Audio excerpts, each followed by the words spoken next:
ছোট্ট একটা বিষয় বলি, পালাগানে যাব তার আগে একটা দুইটা প্রশ্ন মাসুদ সরকার দুইজনকে করছে।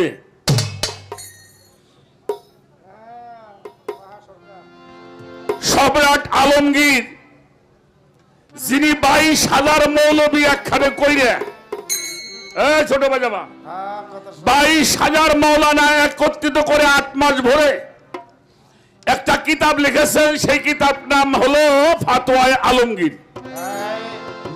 বাদশাহ আলমগীর সাহেব উনি একটা কাজ করেছিলেন। সেই কাজটা হলো মাজার ভাঙ্গার একটা অভিযান উনি শুরু করলেন। মাজার রাখা যাবে না, তবে রাখা যাবে কোনটা? ওই মাজারের সামনে গিয়ে সালাম দিবে। যদি মাজার থেকে সালামের উত্তর পাওয়া যায় সেটা ভাঙ্গা হবে না, আর যেটার মধ্যে সালাম পাওয়া যাবে না, উত্তর পাওয়া যাবে না, ওটা ভেঙে দেওয়া হবে। ছেলে যাও, সরো, বসেন বসেন দাদা, বসেন সরো, বসেন। এই অভিযান উনি শুরু করলেন। মাজারের সামনে যায়, সালাম দেওয়া হয়, কোনো উত্তর আসে না। 3 বার সালাম দেওয়ার পরে যখন সালামের উত্তর নাই, সে মাজারটাকে ভেঙে ফেলা হয়। এইভাবে 98টা মাজার উনি ভাঙলেন। ভাঙবার পরে পরিশেষে গেলেন হলো খাজা মঈনুদ্দিন চিশতি রাহমাতুল্লাহি আলাইহি। ওনার মাজারে গিয়ে সালাম দিলেন, আসসালাতু আসসালামু আলাইকা ইয়া ওলি আল্লাহ, আসসালাতু আসসালামু আলাইকা ইয়া মঈনুদ্দিন। উনি 3 বার সালাম দিয়েছেন, সালামের কোনো উত্তর আসে নাই। না আসার পরে উনি আবার অর্ডার করলেন এটাও ভাঙবার জন্য। কিন্তু যারা মাজার ভাঙতেছে তাদের গতরের মধ্যে কাঁপতেছে।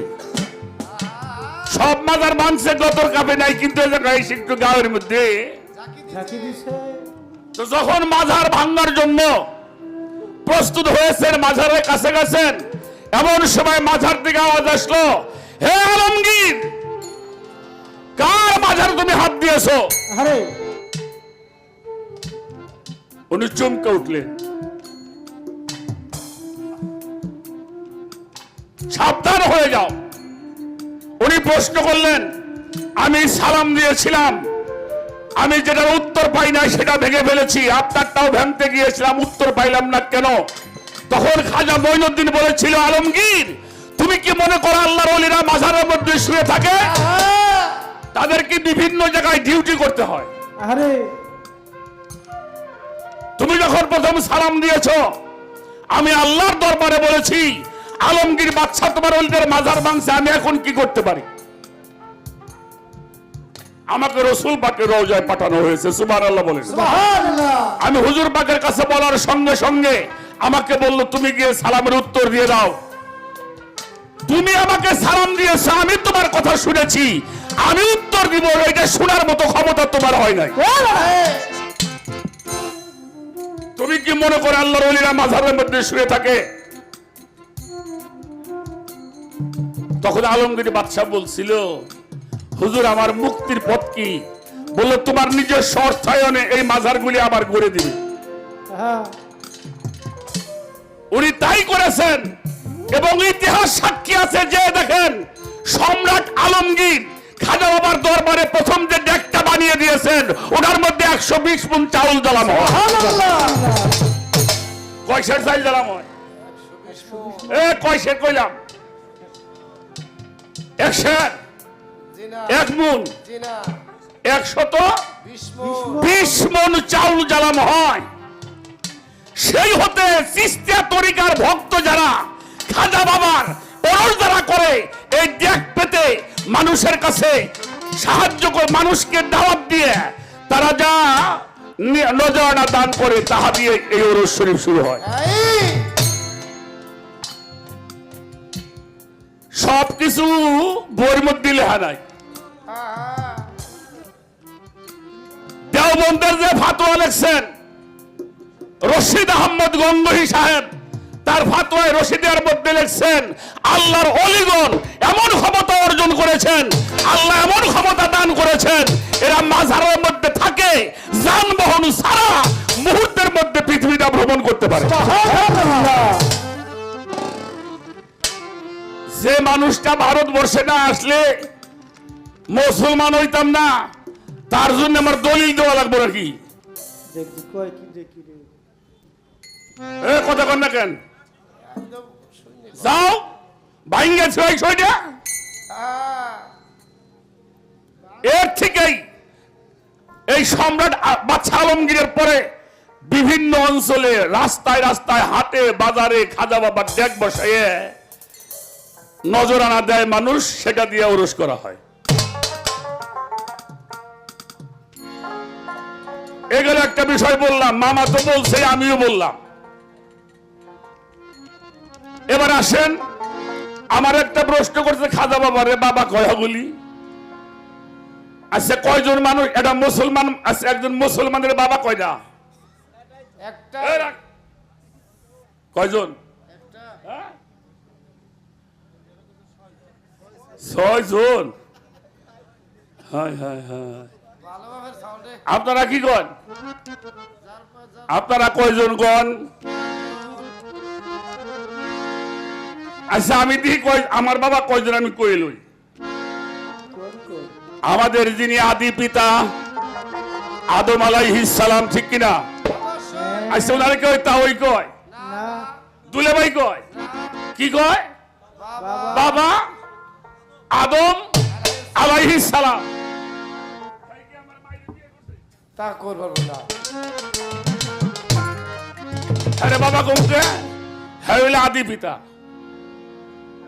আচ্ছা মিল্লাতে ইব্রাহিম, হযরত ইব্রাহিম আলাইহিস সালাম, উনি কার পিতা?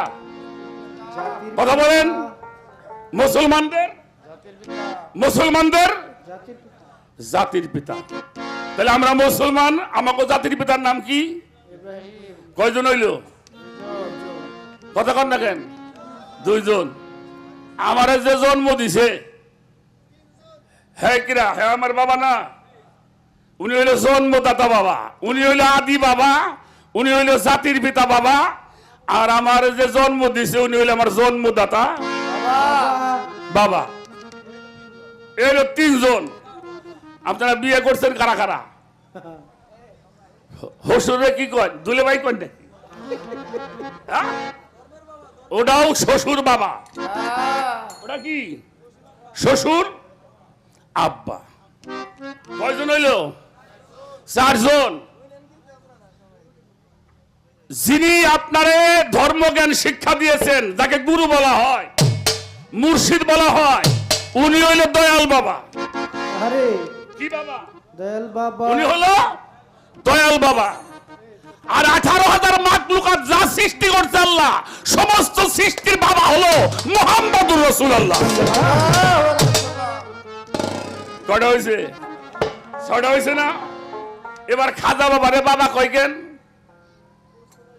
খাজা বাবার দরবারে ওসমান হারুনির দরবার। ওসমান হারুনি খাজা বাবার কি হয়? কি হয়? পীর হয়। খাজা বাবার দরবারে গোলামি করছেন ওসমান হারুনি। একজন মহিলা গিয়েছেন, যে বলছে খাজা ওসমান হারুনি আপনি আল্লাহর ওলি, আপনি যদি কিছু বলেন আল্লাহ শুনবে, এটা আমার বিশ্বাস। কি কি বলো?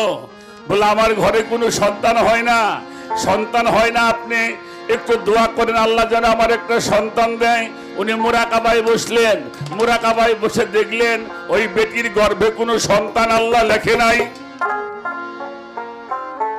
কি করছে? লেখে নাই। উনি মুরাকাবার থেকে স্বাভাবিক হলেন, বলল মা তোমার গর্ভে কোনো সন্তান হবে না। কিন্তু যখন এই বেটি নালিশটা করছে, আমার খাজা বাবা হাত তুলছে, আল্লাহ আমার পীরের দরবার থেকে যেন ওই বেটি ফেরত না যায়, হাতে যদি ফেরত যায় আমার দুর্নাম হয়ে যাবে।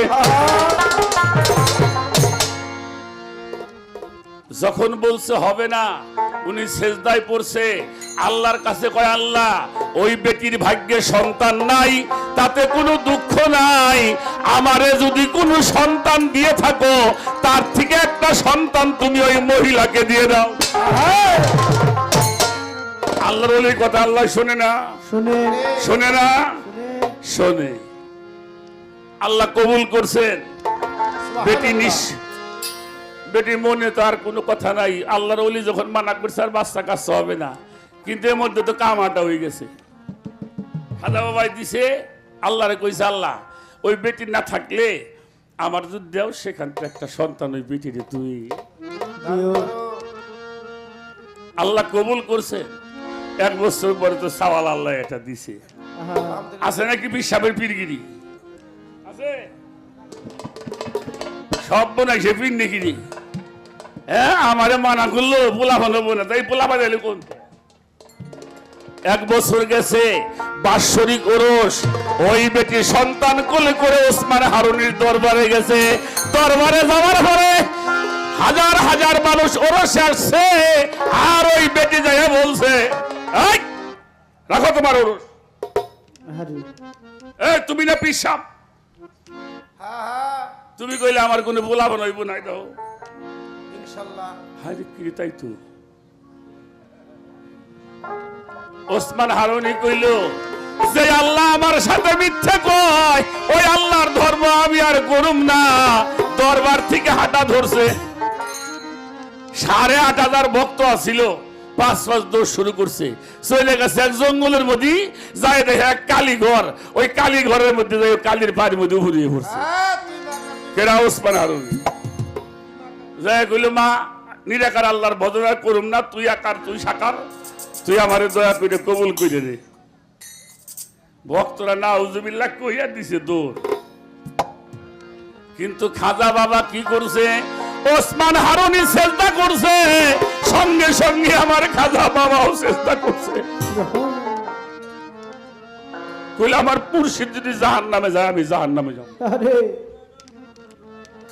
গাইবি থেকে এলহাম আসলো, ও ওসমান হারুনি তুমি ভুল বুঝো না, ওই বেটির সন্তান আমি দেই নাই, তাই তোমাকে মানা করেছি। তোমার ইজ্জত বাড়াইবার জন্য তোমার ভক্ত মঈনুদ্দিন তার সন্তান থেকে একটা সন্তান আমার কাছে বলেছে দিয়ে দাও, আমি দিয়ে দিয়েছি। বলো আমার অপরাধটা কি? সেজদা ওটাই দেয় একজনও নাই।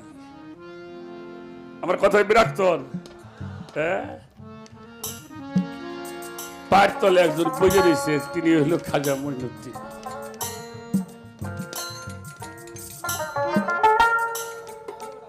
তখন বুকের মধ্যে টান দিয়ে নিয়ে বলল, পাগল তুই আমার ইজ্জত বাড়াবার জন্য তোর সন্তান থেকে ওই বেটির নিঃসন্তানের সন্তান দান করেছিস, আমি তোর জন্য দোয়া করে গেলাম, সারা বিশ্বের মানুষ তোর বাবা করে ডাকবে। সুবহানাল্লাহ।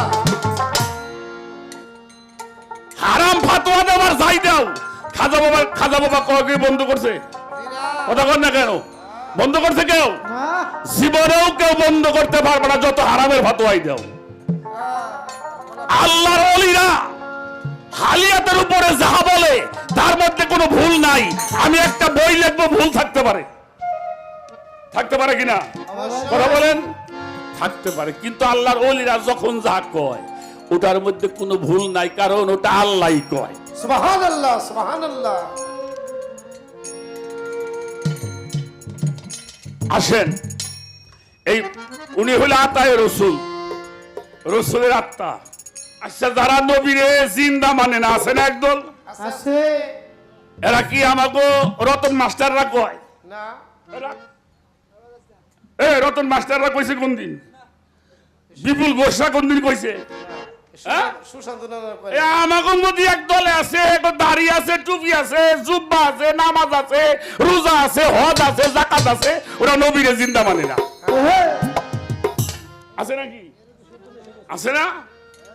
তো রসুল পাকের রওজা মুবারক যখন পীরের সঙ্গে উনি হজ করতে গেলেন, রসুল পাকের হজের কার্য শেষ করে মদিনায় জিয়ারত করতে গেলেন, তখন ওনার পীর বলছিল, ইয়া রাসূলুল্লাহ আমার মঈনুদ্দিন তুমি কবুল করে নাও। কবুল করলেন। 4,500 নাম ধরে দরুদ ভেজলেন, সালামের দরুদ ভেজার পরে